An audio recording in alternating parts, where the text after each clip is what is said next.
Salut à tous. Il existe dans la communauté Dragon Ball bon nombre de débats qui sont palpitants, captivants et intéressants à suivre. Comme quelle est la vraie forme du capitaine Ginyu ou était-il raisonnable pour la Toei de faire tenir 5 minutes de combat dans 2 milliards d'épisodes? Ça c'est intéressant, on peut en débattre. Par contre, il y a aussi des débats qui sont pas intéressants parce que ils se basent sur des éléments non canons. Vous voyez de quel débat je veux parler. C'est est-ce que les Saiyans peuvent respirer dans l'espace? Buan versus Kid Buu, même si c'est pas son vrai nom. Tout ça, ce n'est pas intéressant et ça n'est pas pertinent parce que ça se base sur des éléments non canons. Mais le canon est une notion qui est complexe, qui est difficile à appréhender.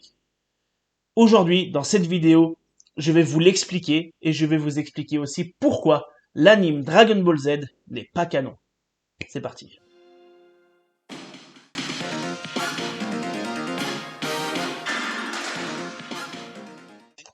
Mais canon, qu'est-ce que ça signifie? On va tout d'abord commencer par aller checker la définition sur Internet.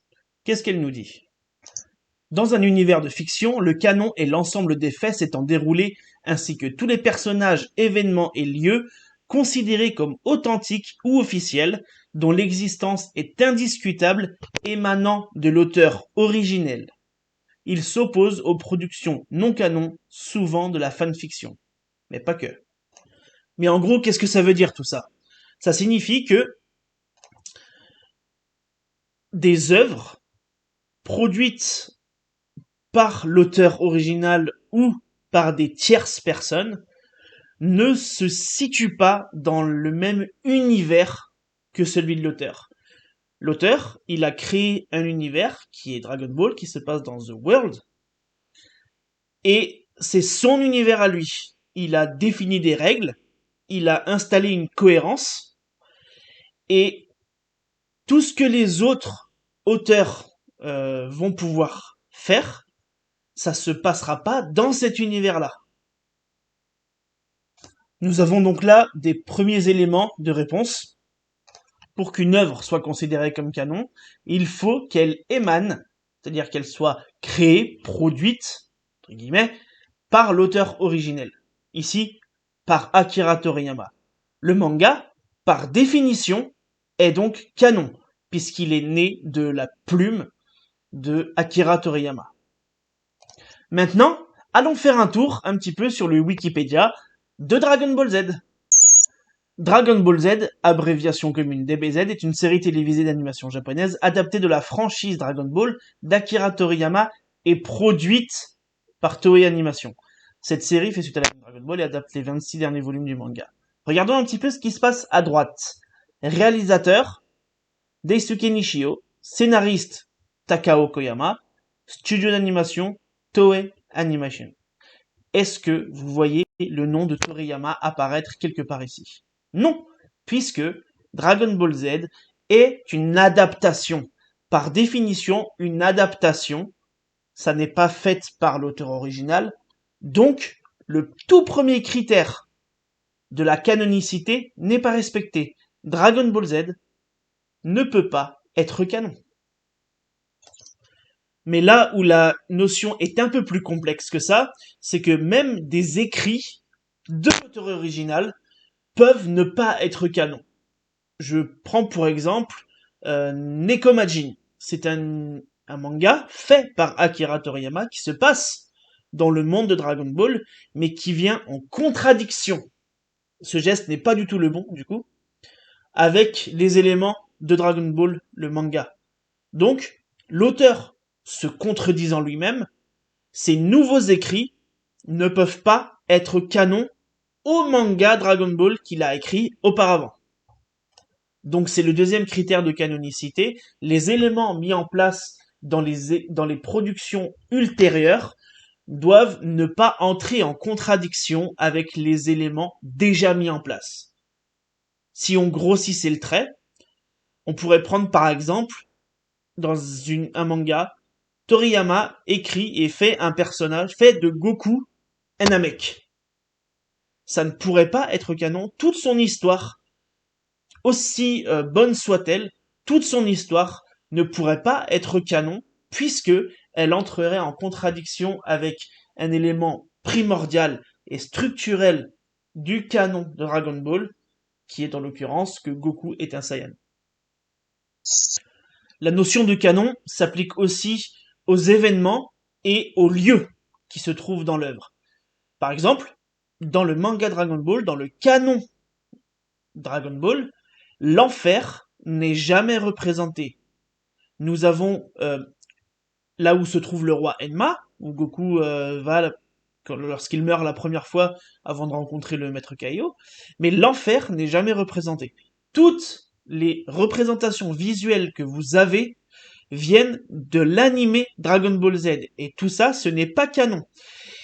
Et vu que ce n'est pas canon, ça porte et ça amène des incohérences, puisque dans le manga, il est précisé que les méchants, lorsqu'ils arrivent en enfer, ne conservent pas leur corps. C'est dit expressément, explicitement dans le manga à l'arc-bout, lorsque Vegeta en parle avec Piccolo.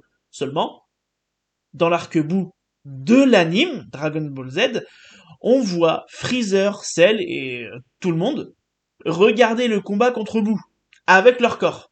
Ce n'est pas cohérent. Donc, ce qu'on appelle un filler. C'est un élément ajouté par la Toei Animation qui, par essence, par nature, ne peut pas être canon, puisque ça n'est pas dans le manga et ça entre en contradiction avec des éléments du manga. C'est la raison pour laquelle les fillers ne peuvent pas être canon. Je vais d'ailleurs vous mettre un extrait d'un autre filler, et ça va ramener à ce que je disais en début de vidéo, savoir pourquoi certains débats ne peuvent pas être pertinents. Ce filler, il a été la source de nombre de débats non pertinents, puisque ça entre en contradiction avec le manga. Dans l'arc Freezer, il est expressément dit, c'est d'ailleurs même tout l'enjeu de la fin de l'arc Freezer, c'est que Goku a gagné contre son ennemi, sauf que lui, il ne peut pas respirer dans l'espace, il ne peut pas survivre dans l'espace. Comme Freezer a pété la planète Namek, et qu'elle va exploser, si Goku ne trouve pas une solution pour s'enfuir, il va mourir. C'est tout l'enjeu de la fin de l'arc Namek. C'est là où c'est sur ça que repose toute la tension. Si on vient contredire ça avec, sur la base de ce filler, ça enlève tout l'enjeu. On s'en fout du coup que la planète Namek explose. Puisque Son Goku, il a juste à rester pépouze comme ça, il s'envole et il reste dans l'espace. Donc, c'est une énorme incohérence de la part de la Toei Animation, comme dans beaucoup, j'ai encore tapé le micro, beaucoup de fillers, ça ne peut pas être canon. Les fillers, par définition, ce sont des passages ajoutés par la Toei Animation qui ne sont pas dans le manga. Ça ne peut pas être canon. Ces événements-là ne sont pas canons. Ils ne se passent pas dans le même univers que celui de l'auteur. Et du coup, je vais débunk tout de suite ce faux débat sur est-ce que les Saiyans respirent dans l'espace, parce que je vous vois venir en commentaire. Si on regarde cet extrait du film le Battle of Gods, on voit Goku et Beerus qui se battent, ils ont l'air d'être dans l'espace. Ils ne sont pas dans l'espace, ils sont dans la stratosphère. C'est expressément dit dans le manga Dragon Ball Super, ils sont dans la stratosphère, là où ils peuvent encore respirer. Et je vous vois venir aussi encore. Ouais, mais peut-être que dans le premier extrait, Nappa et Vegeta, ils étaient aussi dans la stratosphère de la planète, etc. Ils restent, après l'explosion de la planète, ils restent dans l'espace à discuter. Ce n'est pas possible. Donc non, les Saiyans ne peuvent pas respirer dans l'espace. La parenthèse est faite, on passe à autre chose. Mais si c'était si simple, la notion est encore un peu plus complexe que ça. À cause de Bardock. Bardock est un personnage qui n'a pas été créé par Akira Toriyama. Cependant, lorsqu'il a vu le TV Special, son chara-design a tellement plu à Toriyama qu'il a voulu l'intégrer dans le manga. Ce qui fait que il a, par ce fait, complexifié la notion.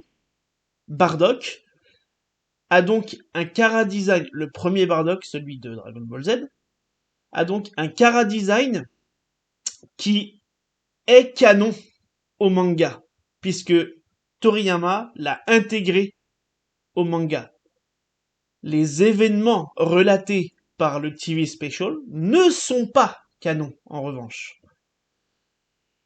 Et depuis Dragon Ball Super, c'est encore un peu plus compliqué, puisque Toriyama, il a recanonisé Bardock, et le chara-design, et le background de Bardock.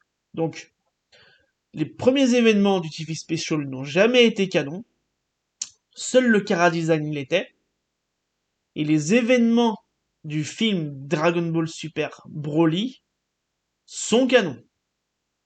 Donc c'est là où ça complexifie encore la chose. On peut avoir un personnage dont le chara-design est canon, mais pas son background, jusqu'à ce qu'il y ait une réécriture de l'auteur. Donc voilà, je pense que nous avons fait le tour de la question de la canonicité de Dragon Ball Z. Pour toutes les raisons évoquées, que ça n'est pas fait par Akira Toriyama, que ça comporte plein d'éléments qui sont étrangers au manga, Dragon Ball Z, l'animé, ne peut pas être canon. Les événements qu'il raconte, pour la majorité, excepté les fillers, sont canons, mais l'œuvre en elle-même, produit et créée par la Toei Animation, n'est pas canon. J'espère que ce petit rappel, cette petite piqûre de rappel, vous a été utile. J'espère que cette vidéo vous a plu. Si c'est le cas, euh, mettez un pouce bleu, abonnez-vous, lâchez un petit commentaire, ça fait toujours plaisir. S'il y a des zones d'ombre, on peut toujours en discuter en commentaire. Je me ferai un plaisir de vous répondre. Euh, Portez-vous bien et à la prochaine. Salut! Mais avant de se quitter, petit instant auto-promo, allez faire un tour sur Pixel 3D. Tous les liens seront en description. Je le note ici ou là, je sais pas trop. Voici ce que je propose. Des petites figurines, statuettes, figurines, appelez ça comme vous voulez, en pixel art 3D, du coup. Voilà, façon un peu Minecraft. Il y a aussi ce format, un format tableau pixel art. Bon là c'est un Mario, parce que Mario c'est cool. Mais vous pouvez évidemment commander le modèle que vous voulez, même des créations originales. Vous m'envoyez un message ou un petit mail. On parle ensemble de la composition, du format de votre tableau, de votre figurine et tout ça. Et dès que c'est prêt, je vous l'envoie à votre domicile. Voilà. Donc n'hésitez pas, ça vous permet d'avoir des objets uniques dans votre collection. Ça peut être très cool. N'hésitez pas à envoyer un message via les réseaux sociaux ou via mail. Donc tout sera dans la description. Voilà. Portez-vous bien. Salut!